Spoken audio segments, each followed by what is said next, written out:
பீகாக்கே வரைஞ்சிடலாம் அப்படின்னு மேலே பீகாக்கை வரைய போய் அந்த பீகாக் வந்து நான் ஸ்வானாக தான் உனக்கு தெரியும்ன்ட்டு அது கொஞ்சம் ஸ்வானாக மாதிரி உட்காந்து அண்ட் இதெல்லாம் வந்து என்னோடய பழைய மொபைலில் உள்ள கேஸ் அதை டிசைன் பண்ண சம் டிசைன்ஸ் இதெல்லாம்.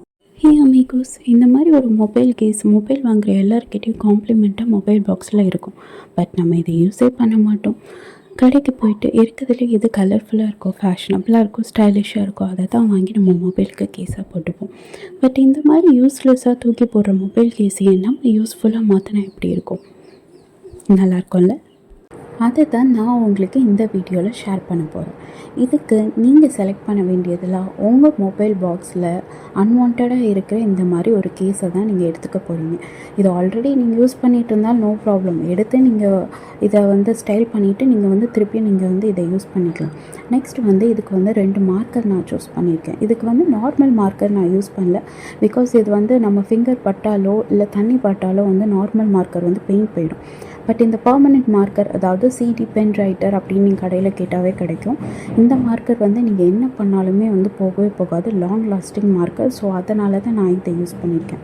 நெக்ஸ்ட்டு வந்து ஃபேப்ரிக் க்ளூ. இது நார்மலாக எல்லா ஷாப்லேயும் கிடைக்கிற பேசிக் ஃபேப்ரிக் க்ளூ. அதுக்கப்புறம் கொஞ்சம் கிளிட்டராக இருக்கணுன்றதுக்காக கொஞ்சம் ஸ்டோன்ஸ் நான் வாங்கியிருக்கேன். நெக்ஸ்ட் என்னோடய மொபைல் வந்து இந்த கலர் தான். இந்த மேட் ஃபினிஷ் மொபைலுக்கு யோசித்த மாதிரி தான் நான் ஏதாவது ஒரு டிசைன் அவுட்புட் பண்ணலான்னு ஐடியாவில் நான் ஸ்டார்ட் பண்ண போகிறேன். இப்போ இது என்னோடய மொபைல் கேஸ்.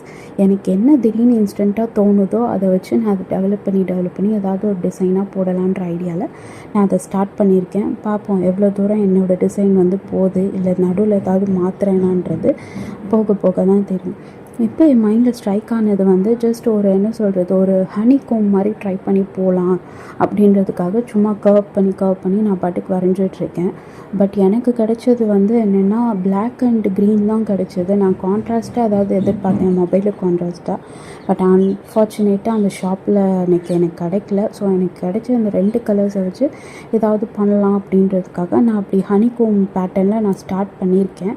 பட் ஸ்டில் என் மைண்டில் வந்து இன்னும் எந்த ஐடியாவும் எனக்கு தோணலை. ஸோ இதை தான் நான் ஒர்க் அவுட் பண்ணிகிட்ருக்கேன். அண்டு உங்களுக்கு வந்து எதுக்காக நான் வந்து நார்மல் வேண்டாம் இது யூஸ் பண்ணிக்கலாம் இந்த மார்க்கர் அப்படின்னு சொன்னேன்னா, இப்போ நீங்களே பாருங்கள், நான் அதை எவ்வளோ தொடச்சிருக்கேன், அதை நல்லா வைப் பண்ணியிருக்கேன். பட் அதோடய கலர் போகவே இல்லை பார்த்தீங்களா.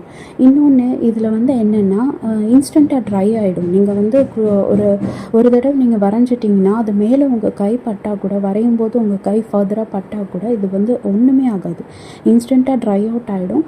அண்ட் வந்து இது டிஸ்டர்ப் ஆகாது. அண்டு வந்து கலையும் செய்யாது, அப்படியே இருக்கும். அதனால தான் நான் வந்து உங்களுக்கு இந்த மார்க்கர் வந்து நான் யூஸ் பண்ண சொன்னேன். நார்மல் மார்க்கரோ இல்லை ஸ்கெட்ச் பென்னோ வந்து ஆக்சுவலி உங்களுக்கு நீங்கள் போட்டாலும் வந்து உங்களுக்கு தெரியாது, உடனே வந்து அது வந்து வாட்டரியாக இருக்கும், உடனே போயிடும். பட் இது வந்து ஸ்டிக்கியாக இருக்கிறதுனால இப்படி வந்துடும். நெக்ஸ்ட் வந்து என்னென்னா இந்த ஹனிகோம் பேட்டர்னே ஃபர்தராக ப்ரொசீட் பண்ணிகிட்டு இருக்கும்போது என் மைண்டில் திடீர்னுட்டு யோசித்தேன், ஒய் நாட் இது வந்து ஒரு பீகாக்கோட ஃபெதர் மாதிரி இருக்கிறதுனால இதை ஏன் நம்ம வந்து ஒரு பீகாக்காகவே டெவலப் பண்ணக்கூடாதுன்ட்டு லாஸ்ட் மினிட்ல தான் என் மைண்டில் ஒரு பல்பு வந்தது. சரி, அந்த பல்பை ஃபாலோ பண்ணி நான் என்ன பண்ணேன்னா பிகாக்காக என்ன பண்ணேன், ஒரு அவுட்லைன் வந்து நான் வரைஞ்சிக்கிட்டேன். இந்த அவுட்லைன் வந்து நான் என்ன பண்ணேன்னா மார்க்கர்லேயே டேரெக்டாக நான் வரையலை. பிகாஸ் வரைஞ்சிட்டேன்னா அது ஸ்டிக் ஆகிடும். அதனால் நான் என்ன பண்ணேன்னா அந்த பீகாக்கோட அவுட்லைனுக்கு வந்து நான் ஃபர்ஸ்ட் வந்து நார்மல் ஸ்கெட்ச் பென்னை வந்து யூஸ் பண்ணி நான் பெயிண்ட் பண்ணிட்டேன். பிகாஸ் அதை வந்து சும்மா தொடச்சாலே அது வந்து போயிடும். ஸோ அதனால் அது அவுட்லைனுக்காக நான் என்ன பண்ணேன்னா நார்மல் ஸ்கெட்ச் பென்னை வந்து சும்மா பீகாக்கோட ஷேப்காக நான் அவுட்லைன் கொடுத்துக்கிட்டேன். பிகாஸ் நான் டைரெக்டாக மார்க்கர் போட்டேன்னா அது வந்து ஏதாவது கொஞ்சம் தப்பானா கூட எரேஸும் ஆகாது, இன்ஸ்டண்ட்டாக ட்ரை ஆகிடும். அதனால் நான் வந்து நார்மல் ஸ்கெட்ச் பென்னை போட்டு ஒரு அவுட்லைன் கொடுத்தேன். அவுட்லைன் கொடுத்துட்டதுக்கப்புறம் அதுக்கு மேலேயே வந்து ஃபர்தராக வந்து என்னோடய மார்க்கரில் வச்சு நான் வந்து ப்ரொசீட் பண்ண ஆரம்பித்தேன். பீகாக் ஷேப் மாதிரி வரும்னு பார்த்தா அது ஏதோ ஸ்வான், அதாவது வாத்து ஷேப்பில் எனக்கு வந்தது. சரி பரவாயில்ல, நம்ம சொல்கிறது தான் பீகாக்குன்ற இதில் நான் அசம்ஷனில் நானும் ஸ்டார்ட் பண்ணி மூவ் ஆன் பண்ணிகிட்ருக்கேன். பார்ப்போம். நான் எப்போதுமே என்ன பண்ணுவேன்னா வந்து ஃபஸ்ட்டே வந்து ஒரு ப்ரீ பிளான் பண்ண மாட்டேன். ஒரு ரெஃபரன்ஸோ எதுவுமே வந்து நான் எடுத்துக்க மாட்டேன். எனக்கு என்ன என் மைண்டில் டக்குன்னு ஃப்ளிக் ஆகுதோ அதை ஃபாலோ பண்ணி தான் ஒரு அவுட்புட்டை வந்து நான் கொண்டு வருவேன். அதுதான் என்னோடய பெரிய ட்ராபேக். இந்த விஷயம் இல்லை, எல்லாமே அப்படி தான். எதையுமே ஒரு ஒரு ரெஃபரன்ஸாக வச்சு ஓகே இதை தான் நம்ம ஃபாலோ பண்ணி இந்த டிசைன் தான் போட போகிறோம், இந்த பேட்டர்ன் தான் போட போகிறோம் அப்படி நான் பண்ண மாட்டேங்க.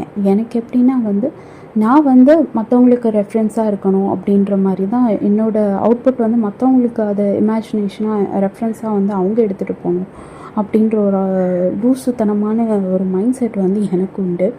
ஸோ என்ன பண்ணுவேன்னா, I don't pick up the references but I would be a reference to others அப்படின்ற மைண்ட் செட் எனக்கு உண்டு.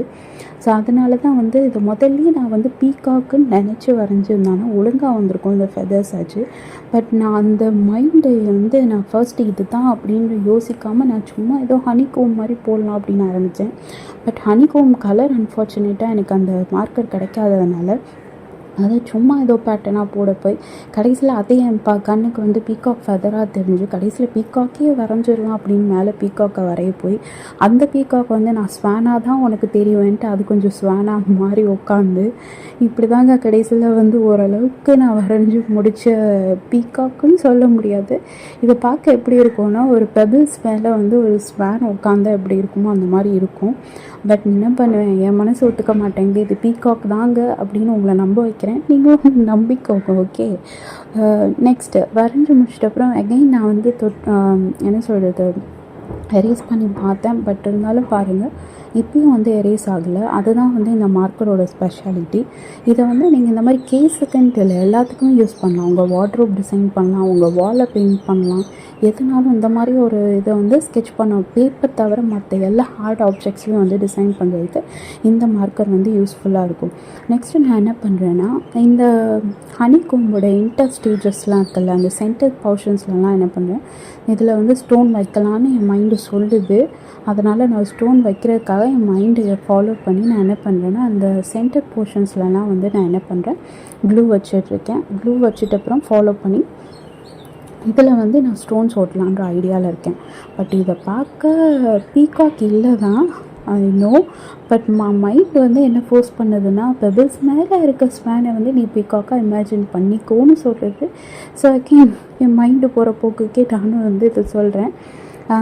நெக்ஸ்ட்டு இது வந்து என்னென்னா, நீங்கள் வந்து போட்டு உடனே வந்து ஒரு டாட் வச்சதுக்கப்புறம் உடனே வந்து ஸ்டோன் வைக்கணும்னு வைக்காதீங்க. என்னென்னா வந்து இது வந்து கொஞ்சம் ட்ரை அவுட் ஆன அப்புறம் நீங்கள் ஸ்டோன் வச்சா தான் வந்து டக்குன்னு பிடிச்சிக்கும். இதுன்ட்டு இல்லை, நீங்கள் நார்மலாக துணியில் செஞ்சாலும் சரி, இல்லை வேறு எந்த இதுலனாலும் இந்த ஃபேப்ரிக் க்ளூ யூஸ் பண்ணலாம்.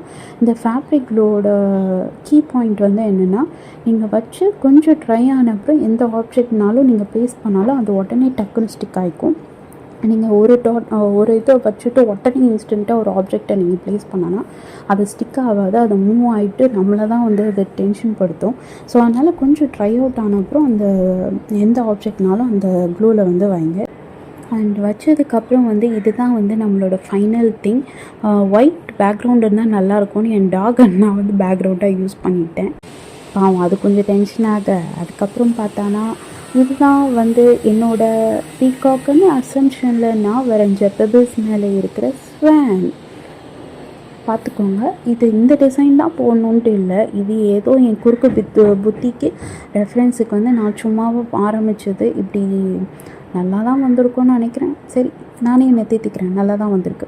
நெக்ஸ்ட் இதை வந்து என் கேஸில் போட்டு பார்த்தேன், சுத்தமாக செட் ஆகலைங்க.